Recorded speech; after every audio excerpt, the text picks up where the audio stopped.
The autumn twilight in Chicago cast amber light on the glass-walled buildings of the business district. On the 23rd floor of a small design office, Emily Thompson had just finished her last client conference call of the day. Since going independent 5 years ago, she had steadily built up her clientele and now ran a company with 3 staff members. Surviving in the world of graphic design was never easy, but Emily took pride in her work. Her cell phone on the desk vibrated. It was a message from her mother, Carol. "Sunday dinner next week as usual. Come at 6. Emily let out a small sigh as she replied, "Understood." The monthly family dinner had been a tradition for years now. The Thompson house in a quiet suburban neighborhood outside Chicago was a 2-story home that her father Robert had purchased when he worked as a banker. Her father had retired last year and now spent his time gardening and reading. Her mother Carol had worked as an elementary school secretary for many years but had taken early retirement 3 years ago. And her younger sister Jessica was succeeding as a real estate agent locally. With her bright and sociable personality, she was loved by both their parents and the neighbors. She wasn't married yet, but she had a long-term boyfriend, and the family seemed to be looking forward to their eventual marriage.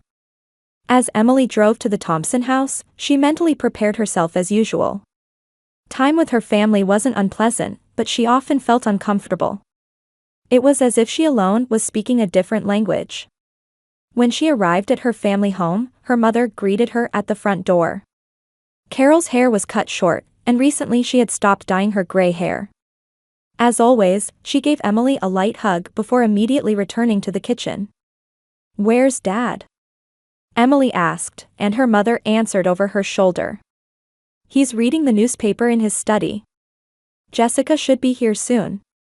The dining room table was already set for 4. Emily headed to her father's study, taking in the aroma of her mother's cooking. Robert was wearing glasses and reading the local paper. He had gained a little weight since retirement but still seemed quite energetic. "Emily, you're here. How's work going?" her father asked, looking up from his newspaper. "Going well. I'm getting new clients too," Emily answered as she sat down in a chair. Her father nodded but quickly returned his attention to the newspaper. "That's good.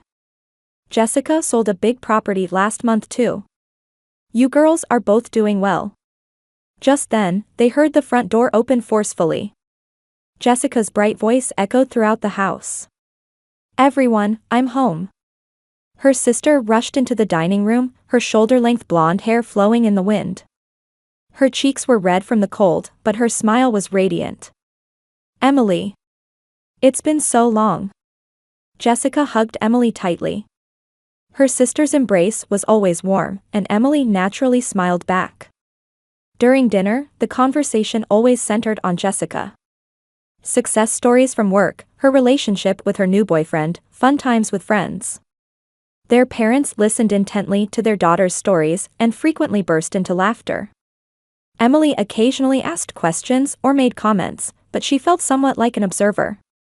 "Oh, I'm going to Miami next month," Jessica suddenly announced. "With Brian. His friend has a condominium there, so we're going to stay with him."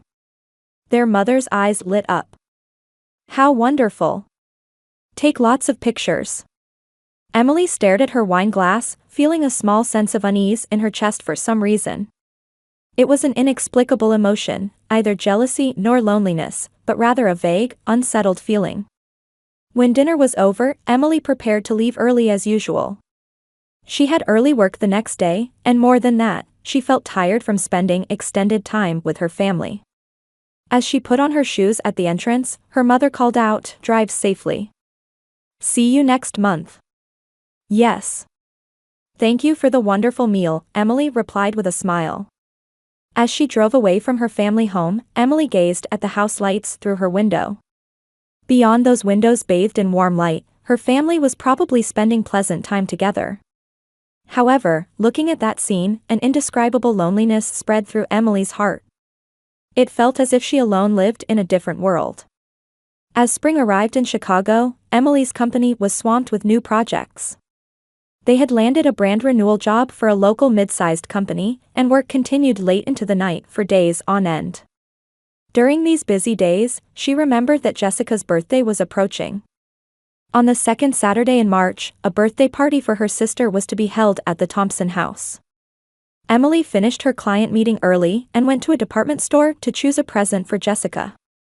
She found and purchased a brand handbag that her sister had been wanting recently, having it carefully wrapped. On the day of the party, when she arrived at her family home, neighbors and relatives had already gathered. The living room was decorated with colorful balloons, and a cake that her mother had put extra effort into making sat in the center of the dining table. Jessica was wearing a new dress and truly shining as the birthday girl. "Emily. You came." Jessica ran over and embraced her warmly as always. Emily smiled as she handed over the present. "Happy birthday. It's a lovely party." "Thank you. Mom worked so hard on it." Jessica's eyes sparkled with joy. When the party began, the guests enjoyed conversation in their own ways. Emily sat in a corner chair, watching the surroundings with a glass of champagne in hand. That's when her mother's sister, Aunt Liz, approached her. "Emily, how are you doing? Is work going well?" "Yes, thank you. I'm keeping busy," Emily answered politely. Aunt Liz pulled up a chair and sat down. "Speaking of which, Carol showed me photos from last year's Hawaii trip. It must have been beautiful scenery." Emily was confused. "Hawaii trip? Oh, you don't know?" Aunt Liz frowned. "I heard the family went to Hawaii to celebrate Jessica's birthday." At that moment, something caught in Emily's chest. "No, I didn't go. I was too busy with work." Aunt Liz showed a puzzled expression. "Really? But in the photos." She started to say and stopped. "I must be mistaken. When you get older, your memory becomes fuzzy." For the rest of the party, Emily listened carefully to her family's conversations. However, the topic of the Hawaii trip never came up again. As if it was being intentionally avoided. While helping clean up after the party, Emily tried asking her mother. "Mom, did you go to Hawaii last year?" Carol's hands stopped for a moment. "Hawaii? No, we didn't go." I wonder what Aunt Liz was talking about. I see, Emily studied her mother's face, but Carol was concentrating on washing dishes and wouldn't make eye contact. Mother's Day was approaching. Emily prepared a luxury scarf and flower arrangement to show her gratitude to her mother. She left work early and headed to her family home to find the front door unlocked. As she was about to enter, she heard hurried sounds from the living room. "Emily?"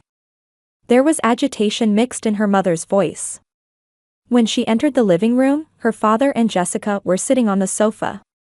Several photos were scattered on the coffee table, but when Emily came in, Jessica hurriedly gathered them and hid them under a magazine. "Oh, Emily. You're early," her mother forced an awkward smile. "I brought a Mother's Day present," Emily offered the bouquet while thinking about the photos hidden under the magazine. "Thank you, it's lovely." Her mother accepted the flowers but seemed restless somehow. "What photos were you looking at?" Emily asked casually. "Oh, those were..." Her father started to answer when Jessica interrupted. "We were organizing old family photos." Her sister's voice was higher than usual. "Nothing particularly interesting." That night, Emily reflected on the Mother's Day events in her apartment. Her family's reaction had been far too unnatural. Hidden photos, her agitated mother, awkward conversation. Her conviction that something was being hidden grew stronger each day. The week after Thanksgiving in November, Emily received an unexpected call from her cousin Sarah.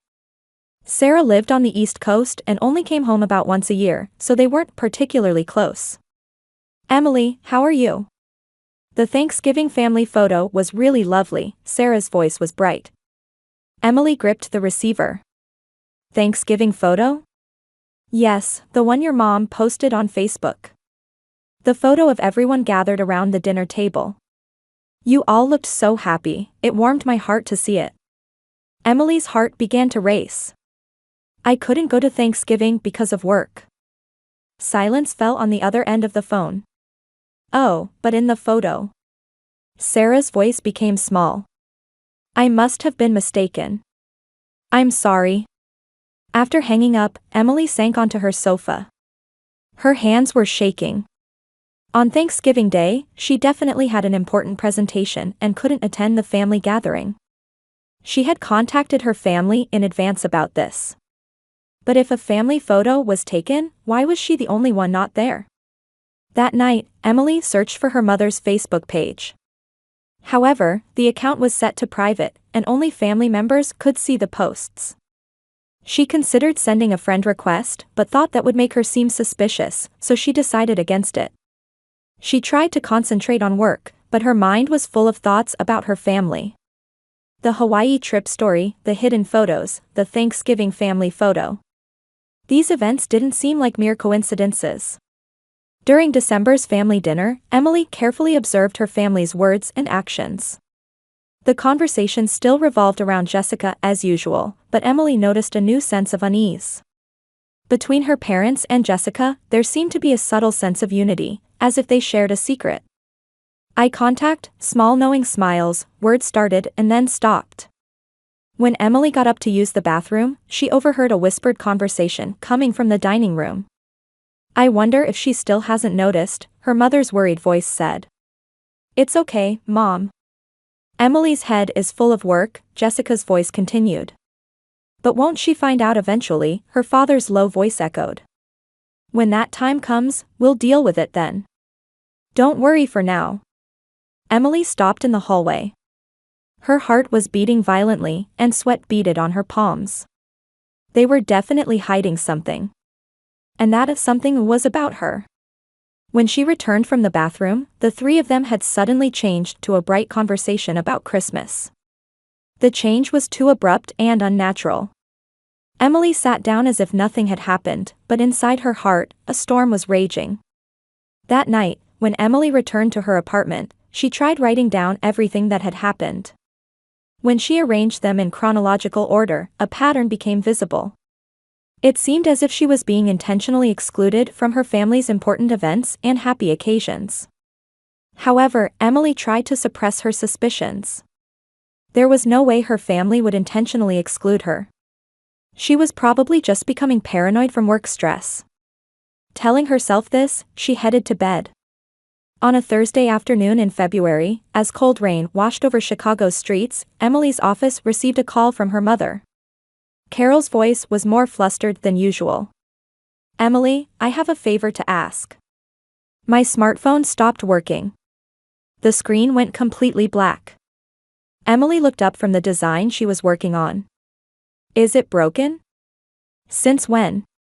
This morning. When I asked Jessica, she said you're knowledgeable about these things, so I should ask you. Anxiety seeped into her mother's voice. I have a doctor's appointment tomorrow. I'll be in trouble if I can't be contacted. Emily looked at the clock. It was 3 p.m. I understand. I'll take it to a repair shop. I'll come get it now. Thank you so much. You're a lifesaver. An hour later, Emily received the smartphone from Carol at her family home.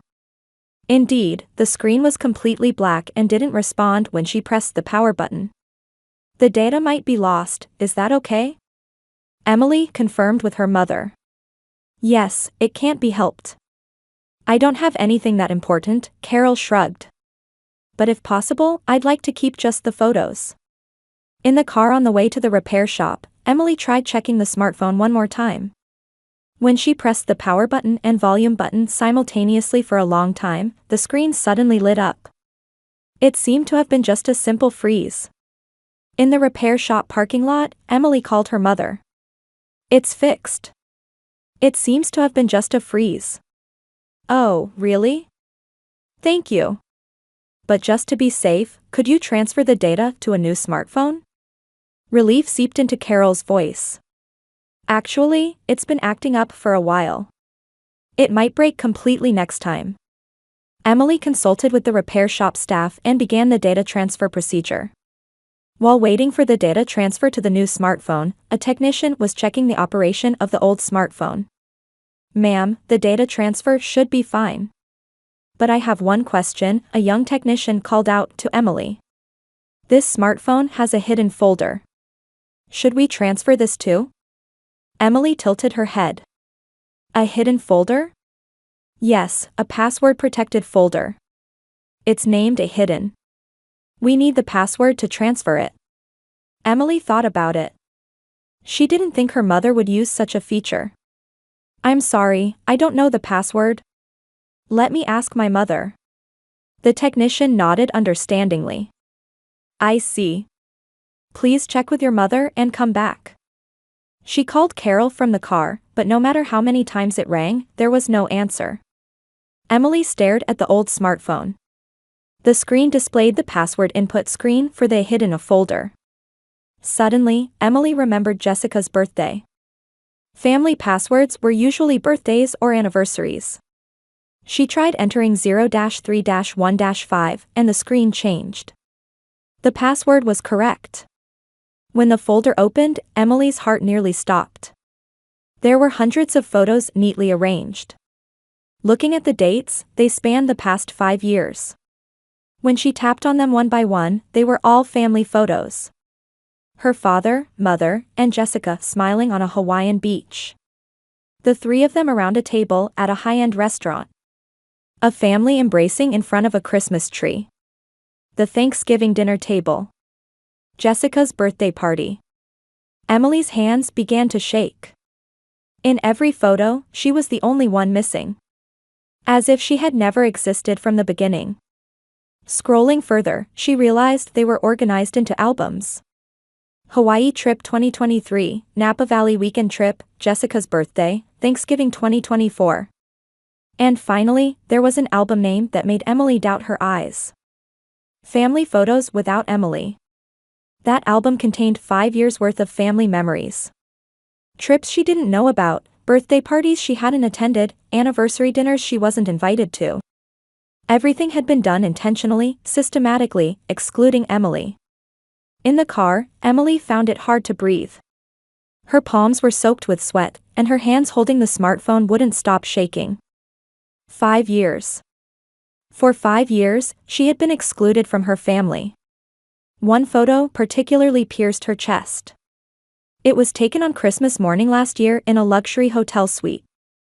The three of them were in pajamas, in the middle of opening Christmas presents. The fireplace cast warm light, and a snowy landscape stretched outside the window. It was a perfect family portrait. Without Emily. That day, Emily had spent Christmas alone in her apartment, eating instant food. Her family had said they wanted to spend it quietly this year.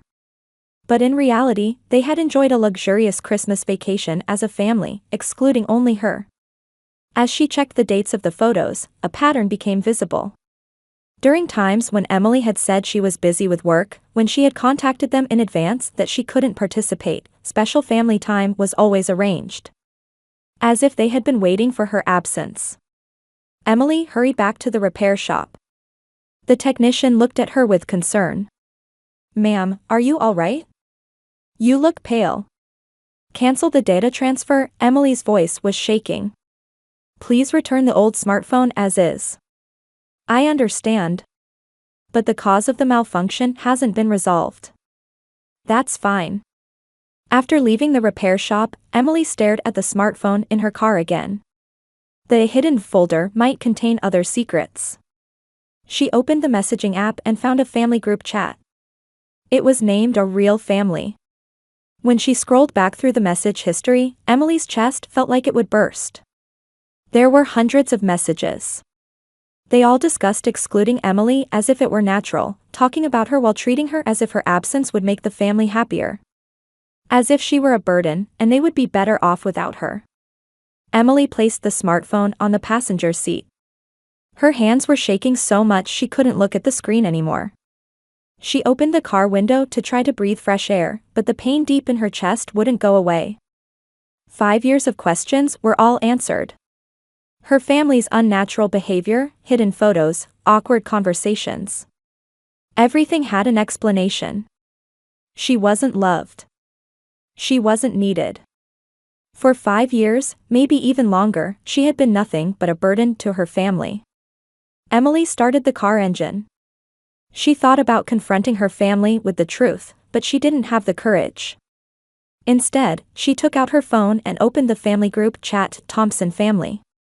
She typed a short message. "Don't contact me anymore." After pressing send, Emily took a deep breath. Something felt like it had ended, and something felt like it had begun. Complex emotions swirled in her chest. The rain was still falling, but Emily strangely felt her heart had become lighter. The truth was painful, but at least she no longer had to continue a false relationship. 3 years had changed Emily Thompson into a different person. Since that rainy day when she decided to cut ties with her family, she had completely rebuilt her life. She threw herself into work, built new relationships, and above all, learned to value herself.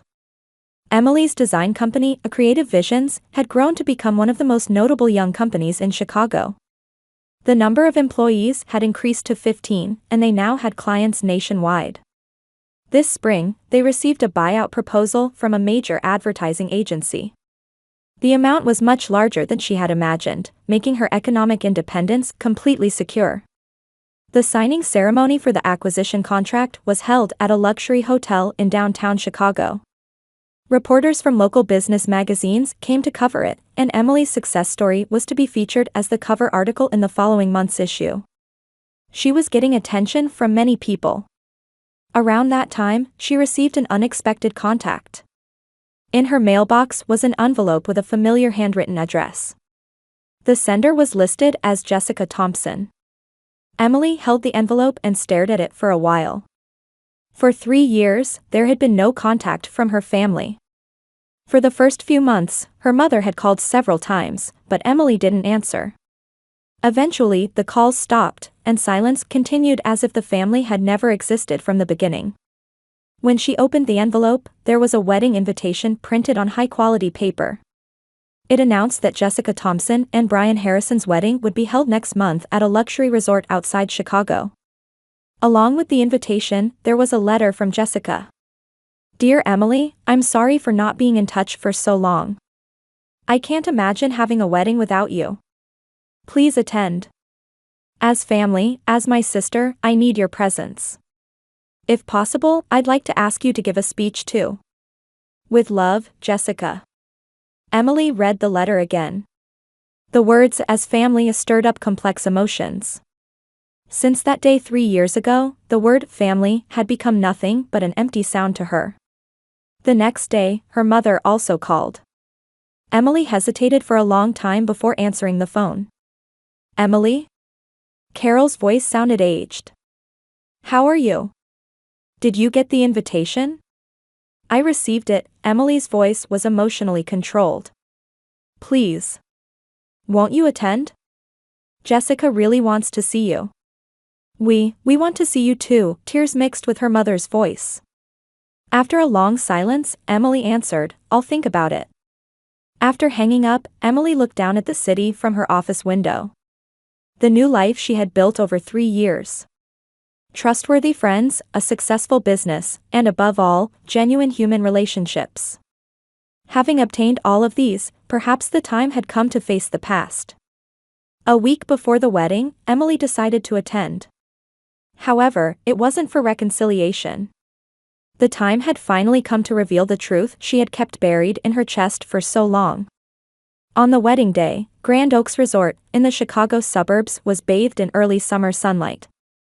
Nearly 200 guests had gathered at the venue, and the garden was beautifully decorated with white roses and lilies. Emily appeared at the venue wearing a black silk dress. Seeing her refined appearance after 3 years, many guests turned to look. The dignity of a successful businesswoman was clearly evident in her bearing. "Emily." Jessica rushed over. Her sister, dressed in a pure white wedding gown, was as beautiful and radiant as ever. "You really came." Emily smiled and hugged her sister. "Congratulations, Jessica. You're a beautiful bride." Her parents also approached. Her father Robert looked older than before, but her mother Carol clearly showed an expression of relief. "Emily," her father said heavily. "Thank you for coming." While exchanging greetings, Emily looked around the venue. relatives, friends, colleagues. Many were people she didn't know, but some were old acquaintances. She could see Aunt Liz, whom she had met at the Christmas party 3 years ago. When the ceremony began, Emily sat in a seat toward the back. While listening to Jessica and Brian's vows, she checked the tablet she had brought. The photos she had taken screenshots of 3 years ago were organized and saved in folders. The reception began, and speech time was approaching. The MC took the microphone. Now, we'd like to hear words from Emily Thompson, the bride's sister. Emily stood up and headed to the stage. The venue's attention focused on her. When she received the microphone, the venue was enveloped in silence. Ladies and gentlemen, thank you for taking time from your busy schedules to attend Jessica and Brian's wedding today. Emily's voice was calm and carried well. I stand here today as Jessica's sister. Warm applause arose from various parts of the venue. Jessica smiled happily, and her parents showed proud expressions. I'd like to talk about family bonds, Emily continued. What is family? Is it blood relations? Is it time spent together? Or is it hearts that care for each other? Emily took out her tablet and connected it to the venue's projector. Today, I'd like to show you all beautiful memories of our family. The first photo was displayed on the large screen. It was a photo of her father, mother, and Jessica smiling on a Hawaiian beach. Exclamations of admiration arose from the venue.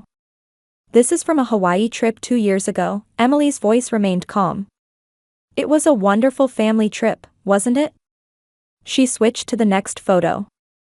It was from an anniversary celebration at a high-end restaurant. This is from my parents' wedding anniversary celebration. They look so happy. The people in the venue smiled while looking at the photos, but confusion began to appear on Jessica's face. Her mother turned pale, and her father became unable to move in his seat. And this is from last Christmas. Emily displayed the third photo. A lovely Christmas vacation at a luxury hotel. The atmosphere in the venue began to change subtly. Several guests were tilting their heads in confusion. Have you noticed? Emily smiled for the first time. All of these photos have one thing in common. The fourth and fifth photos continued. Thanksgiving dinner, Jessica's birthday party, family weekend trips. I'm not in any of these photos, Emily's voice echoed through the venue via the microphone. For 5 years, I alone was excluded from family memories. The venue began to murmur. Guests were confused. Jessica tried to stand up but was stopped by Brian. These photos were saved in my mother's smartphone's hidden folder under the album name, Family Photos Without Emily. Emily displayed the final photo. It was a screenshot of the family group chat, a real family. And this represents my family's true feelings. The content of the messages was displayed on the large screen. Content discussing excluding Emily as if it were natural, talking about her while treating her exclusion as a given. The venue was completely enveloped in silence. Jessica began to cry. Her mother covered her face with her hands. Her father sat in his seat, motionless as if he had turned to stone. For 5 years, I lived without realizing I wasn't loved. Emily's voice showed no emotional wavering. But now that I know the truth, I understand what real family is. True family consists of people connected by love, not blood relations. Emily put down the microphone and stepped down from the stage. Sobbing could be heard from various parts of the venue. Many guests began to stand up, and the reception was effectively over. As Emily was about to leave the venue, Jessica chased after her. Emily, wait. Please, let's talk. Jessica's eyes were a mess with tears. Emily turned around. There's nothing to talk about, Jessica. You all lied to me for 5 years. I have no intention of listening to explanations or apologies now. But we're family. No, Emily said clearly. You are not my family. I understood that 3 years ago. Emily left the venue and headed to her car. Her father and mother chased after her from behind, but Emily didn't look back. 2 years passed after that. Emily, through a lawyer, sued for damages for psychological abuse and, after a court battle, won part of her parents' retirement funds. More than the amount itself, it was meaningful that the treatment she had received was legally recognized. Around that time, Emily was beginning a new chapter in her life. A relationship had begun with Michael Lawrence, whom she met at an industry event, and they married a year later. Michael was an architect who deeply understood Emily's work and, above all, was a gentleman who accepted her past. When Emily turned 40, she was blessed with twins. 2 babies, named Sophia and Ethan, brought new joy to her life. When she became a mother for the first time, Emily truly understood from the bottom of her heart what real love was. When the children turned 1, there was an unexpected contact. It was a letter from her mother, Carol. Emily hesitated for a long time before opening the seal. The letter stated that her father Robert had suffered a stroke and was now in need of care. "Please come see your father. As family, this is my final request," the letter concluded. The following week, there was also a tearful phone call from Jessica. "Emily, please. Help with the caregiving. I can't do it alone. Brian and I got divorced. Taking care of Dad and Mom destroyed our marriage." Emily answered quietly, "Jessica, I am neither your daughter nor your sister. Legally and emotionally, I have no obligation to provide care." "But blood relations," Jessica began to say through tears when Emily interrupted. "If it's about blood relations, you severed those when you excluded me for 5 years. There's no place for you in my family photos. Don't try to change the rules you created." After hanging up, Emily consulted with her lawyer. It was confirmed that legally, she had no obligation to care for her parents. The record of 5 years of exclusion and psychological abuse freed her from legal responsibility. On Christmas morning, Emily was in the living room with her husband and 2-year-old twins. The fireplace was warm, and presents were piled high under the tree. The sounds of Sophia and Ethan cheering as they tore wrapping paper echoed throughout the house. Michael picked up the camera. "Let's take a family photo." The 4 of them sat in front of the fireplace and smiled at the camera. Sophia laughed on Emily's lap, and Ethan put his arm around Michael's shoulder. At the moment the shutter clicked, Emily felt happiness from the bottom of her heart. "This is a real family photo," Emily whispered to Michael. That afternoon, Emily put the photo in a frame and placed it on the mantel. Looking at the photo of 4 smiling faces, she took a deep breath. Snow had begun to fall outside the window. The children were napping, and Michael was working in his study. Emily sat alone on the sofa and picked up a bundle of letters. They were letters that had arrived from the Thompson family over the past 3 years. Apology letters, pleading letters, angry letters. All remained unopened. Emily threw the letters into the fireplace fire. She quietly watched as the flames licked the paper and it turned to ash and disappeared. Watching the past literally burn away, she felt a sense of liberation. That night, while putting Sophia and Ethan to bed, Emily whispered to the children, "Mommy will never leave you alone. You are my treasures. No matter what happens, we are family." The 2 children were breathing peacefully in their sleep. Emily gently kissed their foreheads and left the room. Sitting on the sofa in the living room with Michael, Emily gazed at the photo on the mantel. 4 happy, smiling faces. This was family. Real family connected by love, not blood relations. "What are you thinking about?" Michael asked gently. "About family," Emily held her husband's hand.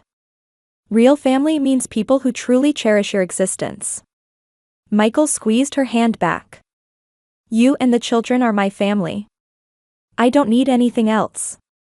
Emily smiled. At 43, she finally had a real family. The pain of the past was completely healed, and her heart was filled with hope for the future. Snow continued to fall outside, but inside the house was warm, enveloped in love. This was the life she had chosen. A life built on true love without being bound by blood relations, with the family she had created. Emily Lawrence had finally found true happiness.